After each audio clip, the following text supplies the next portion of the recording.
Bon nombre d'entre nous sont très heureux de ne pas aller travailler ces jours fériés. Mais à quoi est-ce qu'ils correspondent exactement? Tout fait référence à la Bible et à Jésus. Nous allons rapidement traiter le sujet de Pâques, de l'Ascension et de la Pentecôte.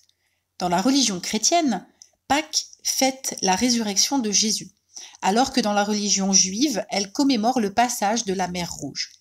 Dans les deux cas, il s'agit de Dieu qui libère son peuple. Chez les Juifs, au travers de Moïse, qui les libère de la domination égyptienne. Chez les chrétiens, au travers de Jésus, qui nous libère du péché. Le Fils de Dieu donne sa vie en rançon pour nos péchés et 3 jours après, il ressuscite et donc il gagne sur la mort.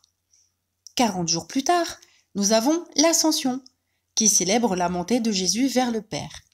Mort et ressuscité, après s'être montré à des centaines de personnes, dont Thomas, qui pour croire toucha ses mains percées, il quitte ses disciples pour monter à la droite du Père. Il leur demande de rester à Jérusalem jusqu'à ce qu'il leur envoie une force pour annoncer l'Évangile et faire des miracles. En effet, 10 jours plus tard, c'est la Pentecôte. Jésus tient sa promesse et leur envoie le Saint-Esprit. Lisons ensemble Actes 2, verset 1. Le jour de la Pentecôte, ils étaient tous ensemble dans le même lieu.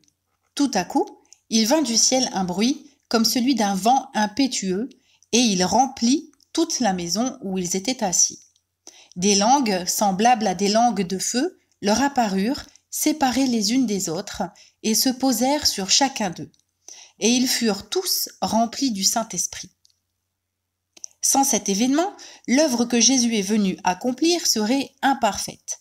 En effet, encore de nos jours, la puissance du Saint-Esprit que Jésus nous donne nous rend capables de faire sa volonté. 1. Cette présence nous transforme de l'intérieur et nous remplit de paix et de joie. 2. Ponctuellement, elle nous permet de guérir les malades et de chasser les démons en son nom.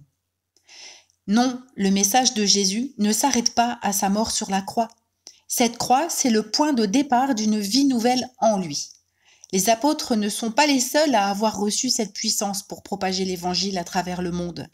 Elle est à notre portée, car Jésus a dit dans Jean 14, verset 12, « En vérité, je vous le dis, celui qui croit en moi fera aussi les œuvres que je fais, et il en fera de plus grandes, parce que je m'en vais au Père, et tout ce que vous demanderez en mon nom, je le ferai, afin que le Père soit glorifié dans le Fils.